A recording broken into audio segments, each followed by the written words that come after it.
Yebo nawe uNkulunkulukazi ubumnyama. Usebenza kanjani-ke yena? Uyena o-operator ey'ntweni ey'ningi. Mningi imikhiqizo yakhe naye ayi-operator le emhlabeni, but ngifuna ukuzofocus kakhulu mina kubantu besimame ngoba uye owakhela abantu i-lifestyle eningi yabantu besifazane. Uyena obakhela izinto ofika nomoya wokugqoka ukuthi abantu abagqoke ngendlela okungesiyona. Njengoba ngeke ngisho ngiwuchaze ngithi umhlaba uhlukene izigaba ezimbili, upositive no-negative. Kukhona umbuso wokukhanya nowobumnyama. Umbuso wobumnyama ulwa nokukhanya. Wenzelwe ukuthi abantu benze lokhu wobumnyama kunokuthi benze lokhu kukhanya. Ubasondeza abantu ngala ebumnyameni kodwa bengazi abantu.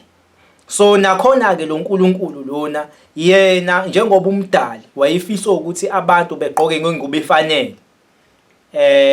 Njengoba kuyake kuvele isikhathi abantu bayazi nakwaZulu kwakuvele kunendlela yakhona engcwele yokugqoka. So umdali ubefisa kanjalo ukuthi kugqokwe ngendlela efanele. Yes. So lo nkulunkulukazi wobumnyama yena ufaka lowo moya kubantu besifazane ukuthi abantu besifazane abathande le lifestyle le engahambisani nomdali. Bayayazi abantu lo lifestyle leyo ngeke ngilo ngichaza kakhulu. Uyilo moya ke lo nkulunkulukazi wobumnyama. Yena uphethe nje lowo moya lo ukuthi abantu abathande ngokugqoka ngendlela engahambisani nobungcwele bukaMdali. Yes. Uyena futhi o-operator ey'nweleni njengoba ngokukaMdali kungavumelekile ukuthi umuntu afake izinwele lezi ezixhunywayo i-human hair. Yes, ngoba njengoba siyinzalo yelanga kune-energy esiyilanda lapha emkhathini. Ngihlezi ngisho njalo lento ngizoyiphinda futhi. Leyo energy leyo ilandwa ngey'nwele. Le energy thina esiyilandayo laphayana kwilanga njengoba siyinzalo yelanga. Yebo. Kunaleyo energy silanda laphayana. Leyo energy leyo ilandwa ngani? Siyilanda ngey'nwele. So yena-ke uyakukhatha kumdali. Uye-ke lo mama o-introducela abantu besifazane ukuthi abakhathi kumdali, abahlukanise ne-universe. Ubahlukanise kanjani-ke lo nkulunkulukazi wobumnyama? Lo mama ubahlukanise nge-human hair. Iy'nwele lezi ey'xhunywayo. Iy'nwele lezi ey'xhunywayo sizwe sakithi ziqhamuka embusweni wobumnyama. Zi-onwa yilo moya lona. Yiwo ofaka uthando kubantu abamnyama ukuthi abathande lezi nwele ngoba ifuna ukubahlukanisa ne-universe nomdali. Njengoba ngingahambisani nomdali ukuxhuma lezi ay'nwele. Kunencwadi engihlezi nginokuyiposta njalo. Ngeke ngiyiposte leya ncwadi ngoba ngihlezi ngikubeka lokho ngithi eBhayibhelini kukhona okuyiqiniso, kukhona okuyinkohliso. Ngisho ukuthi kodwa thina sizokukhiphela lokho kuyiqiniso. So ingakho-ke ngeke ngihlale ngiposta le ncwadi le ngibapostela abantu le ngoba ngiyakwazi ukuthi lokhu kwale ncwadi kuyiqiniso. Ingakho-ke ngichaza namhlanje ngichaza ngalo mama. La khona kuthiwa abantu abangahlobi ngey'nwele ezalukiweyo. Wayekhuluma nabantu abamnyama kuNkulunkulu la ngihlezi ngikusho njalo lokho ukuthi asikho isizwe emhlabeni esixhuma iy'nwele i-human hair. Abantu abamnyama baxhuma i-human hair ngoba baney'nwele ey'mfishane. Abelungu baney'nwele ezinde. AmaNdiya aney'nwele ezide, ama-Arab aney'nwele ezide. uNkulunkulu wayekhuluma nabantu abamnyama la. Sona-ke lo wamama uyena-ke oyi-opposite nomdali owakhela abantu ama-human hair ukuthi abantu ebahlukanise kumdali ne-universe. Umkhiqizo eminingi yama-human hair ivela kulo wamama luyana. Uyena ofaka lo moya ukuthi abantu bathande ama-human hair, ukuthi befaka ama-human hair nokunye futhi njengoba uyibona le ncwadi lezi nalo moya futhi ukuthi abantu nalezi zinto lezi esiyigqokayo lezi le lifestyle oyibonayo emhlabeni abantu abayiphilayo manje bengayiqondi kwela kamoya ukuthi ihamba ibanga elingakanani. Bona becabanga ukuthi istyle ayiyona istyle. Noma usuhambile futhi ngale kwethuna labo bantu bayahlupheka kakhulu abantu abenza leyo nto leyo ngoba ayihambisani nomdali. Ngalena mase usufika khona iseyivela le nto leni uyake ube umuntu othathwayo ahambe ayebumnyameni.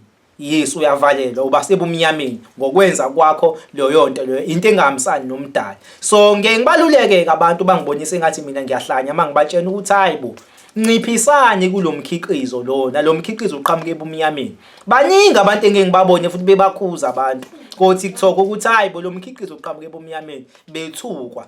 Kulungile-ke nisithuke sizwe sakithi kodwa ngelilanga niyosikhumbula ngoba le mbuso le yobumnyama ilwa nomthetho kaMdali. Umhlaba uhlukene kabili. Ufike kuba umbuso wokukhanya nowobumnyama. Into isebenzela la emhlabeni yiye kubambayo ngale kwethuna. Uma ukuthi usebenzela wena ugcina izinto zombuso wokukhanya, kuyakhanya ngale kwethuna. Uma ukuthi ugcina izinto zombuso wobumnyama, ziyakubamba ngale kwethuna. So lo mama kuthumbe abantu abaningi kakhulu lo mama ngalena abasebumnyameni ngenxa yakhe. Uyena ofaka lo moya ukuthi abantu abafaka ama-human hair, uyena ofaka lo moya ukuthi abantu abangagqoki ngendlela efanele, uMdali. Uyena ofike nefashini, uyena ofaka lo moya. Wonke lo moya akuwona umoya weqiniso, umoya wenkohliso okuhluphekisayo ngomhla ukuphela masuhambile emhlabeni. Bekunabaprofetheke ebebefika emhlabeni bebakhuza bewubhula umlilo, besiza abantu, bebatshena kusuka endulo ethi yekani ukufaka lezi inwele. Njengoba kade ubona nginifundela neBhayibheli, bebebatshena abaprofethi yekani ukwenza lezi zinto lezi. Hayi ukuthi labo baprofethe labo babengayazi into abayishoyo, ngoba ngisho ubabamkhulu umqali wendlela owaqala ibandla lamaNazaretha, uNazaretha uShembe, bebatshena abantu ukuthi namanje usabatshena futhi, kodwa kube khona abantu abangalaleli ngoba bengayiqondi lento ukuthi ihamba ibanga elingakanani kwela kamoya. Yabo baqhubeke bekwenze ngenkani lokho. Ngakho ngiyabakhuza labo bantu labo ukuthi ababuyele kulezi imfundiso zikababamkhulu umqali wendlela. Lezi zinto uShembe athe abantu abayiyeke emhlabeni, abayiyeke lezo zinto. Ubezazi uShembe ukuthi ngale kwethuna kwenzakalani.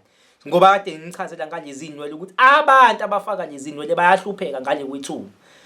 Ngoba azikho embusweni wokukhanya, ziqhamuke embusweni wobumnyama. Uyena kumama lona o-operator lezi zinto lezi lo moya, umoya waloko kukhazimulayo, umoya ubese sekuzoba yiloku uqokwayo, umoya weinwele ziqhamuka kuyena, umbuso wobumnyama uyena operator.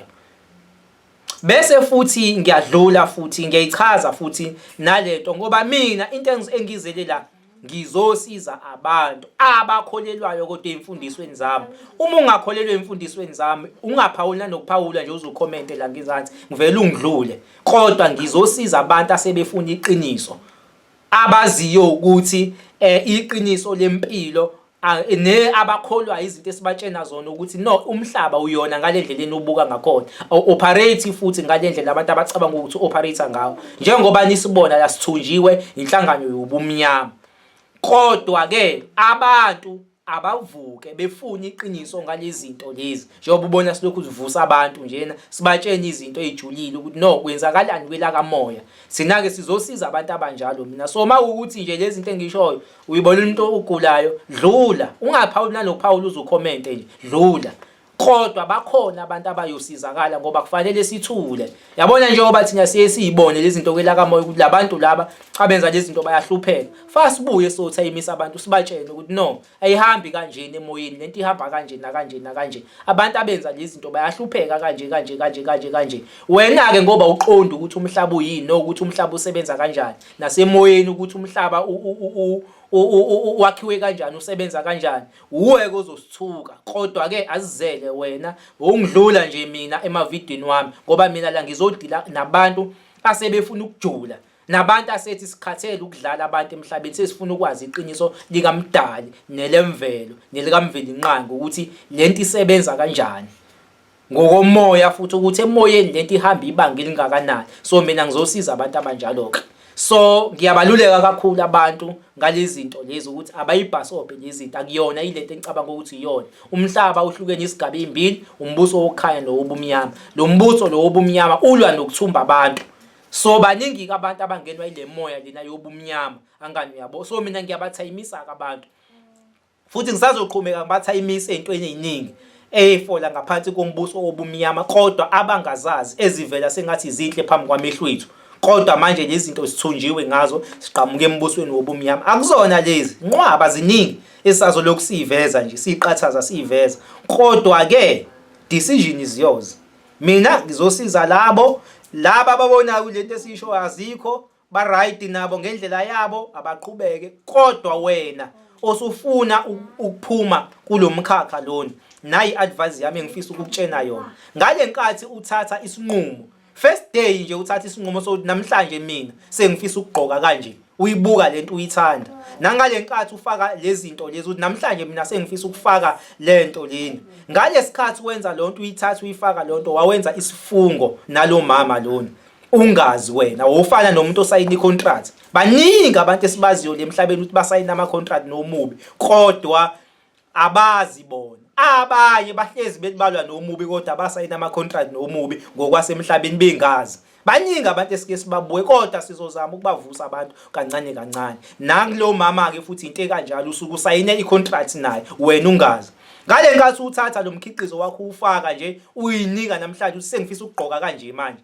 usayine icontract naye hayi sengifisa manje uxhuma inwele kanje usayine icontract naye okusho ukuthi wena uhlangula wena ngale mbusweni okukhanya uzibuyisela ngala usungene ngaphansi kwecontract wena ungazi uma ke sewufuna ukuyiyeka lento leni khuluma nayo before uyiyeke uma kuukuthi wena busufuna ukushintsha indlela yakho yokugqoka qoqa kahle indlela eziright zokugqoka qoqe kahle uyibeki la bese lezi zinto zakho ade uyisebenzise indala khuluma nazo uqala uyitshele ukuthi njengoba kade ngikusebenzisa ngikugqoka cela ukuthi uphume kumina namhlanje usuke futhi la kumina angisafoni mina ngaphansi kwakho ngoba sengithatha manje lesi sifungo lesi esinye sikamdalo ukuthi sengifisa ukuba kanjeni uma kuukuthi ubusebenzisa lezi inwele lezi before ukuthi uzuyiyeke ukugqoka ungaveli uyiyeke khuluma nazo uyitshene ukuthi njengoba kade ngigqoka lezi inwele lezi ngicela ukuthi usuke manje ngeke ngiphinde ngigqoke lezi inwele lezi ngiyayiyeka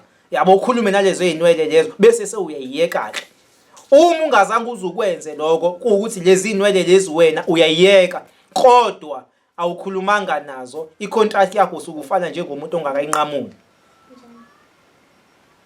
noma ngakuthiwa wena uhambile emhlabeni wasuswa lezi inwele lezi ngoba phela vele umuntu akancwatshwa nalezi zinto inwele amagolide yonke lezi zinto lezi even ibhlukwe ukugqoka umuntu mayincwatshwa ufihlwa ngendlela ehloniphekile ngoba uNkulunkulu umuntu umfuna enjalo uma kuukuthi bekade wena ungasenzanga isifungo sokuthi uyisuse lento leni ukuthi wena uze wafica ukuthi uhambe emhlabeni bese usuyakhishwa ngoba usushonile lezi zinto or awusenzanga isifungo sokuthi uyiyeke lento ukhulume nayo uzufike isikhathi sakho sokuthi uhambe emhlabeni usuku usafana nomuntu oyigqokile lezi zinto kwela kamoya okusho ukuthi wena usanesifungo salo mama noma usuhambile emhlabeni sekufana nokuthi lonto usayenzile noma sekuthiwa ke awuyenzile kodwa ngoba ushone uyenza ungaphansi kwayo noma ngakuthiwa ukhishiwe kini ilento lezo zinto wakhishwa amagolide usuhamba kodwa kwela kamoya usaligqokile kwela kamoya lemkhiqizo usayigqoka ngobani awusithathanga isifungo emhlabeni so ukuthi wena usuyayiyeka lento bese usuyahamba uyolikhipha inwele lezo oyigqokile bese sewuyalokhuza bese sewuyayikhipha ukhulume nazo ukhathe icontract yakho nalomama lona uyikhatha kanjalo ke icontract yakho nalomama lona ngokuthi ukhulume nalonto bese sewuyayiyeka uma kuukuthi ufike esikhathi sakho sokuhamba emhlabeni ungazange uyikhathi icontract yakho kade uyenza lento ungazange uzukhulume ufana nomuntu osaqhubeka njalo osangaphansi kwecontract lalo mama nomhla uhambe emhlabeni usuke uyumuntu osuke onwa yilo mama lona ozohamba egcina kosuku bese uyeba umnyameni lo mama usuke enzela ukukhipha abantu kumdali yes uqhamuke emoyeni wobumnyama uyeko letha lento operator lezi zinto lezi zemoya wobumnyama kuningi nokunye operator akuphethe kodwa bengifuna ukugxila kulokhu kwabantu besifazane ngoba abaningi abantu esibabone la ku TikTok bebakhuza abantu hayi boyekani lezi zinto lezi bethukwa abanye yabo nami nje khona bazongithuka bathi ngiyahlanya kodwa ke angeke size sibanake labo bantu sizosiza abantu thina abafuna iqiniso ngoba siyazi ukuthi ekugcineni kosuku bazoba nenkinga abantu abaqhubekayo nalezi zinto lezi bengawaqreshi ama contracts nale mimoya ngoba le moya lena ikulandela noma usuhambile noma futhi sewubuya futhi ubuya ngayo lento leni thola ukuthi umuntu omunye ubengayiphethe kahle mayise sehambile emhlabeni umoya ungayiphathi kahle futhi qhamuka kulo mama abadayisi laba abasebenza ngokudayisa ngomzimba uyena lo mama loyo thola ukuthi noma usuhambile emhlabeni izophakama ingane futhi ubuye le ngane le yenze lento kade uyenza wena ngoba vele wena ufana nomuntu othunjiwe kahle kahle ujeziswe ngalento lena yalento kade uyenza emhlabeni ngale contract lena yalo mama. Yingakho ke nezingane izozala wena uzombatha izingane zenze lento kade uyenza nawe. Zenze lento kade uyenza nawe. Kanti wena ubhajiwe ngale. Sengichaza lento enkinga ichaza kwamanye ama-video ami le yokubuya.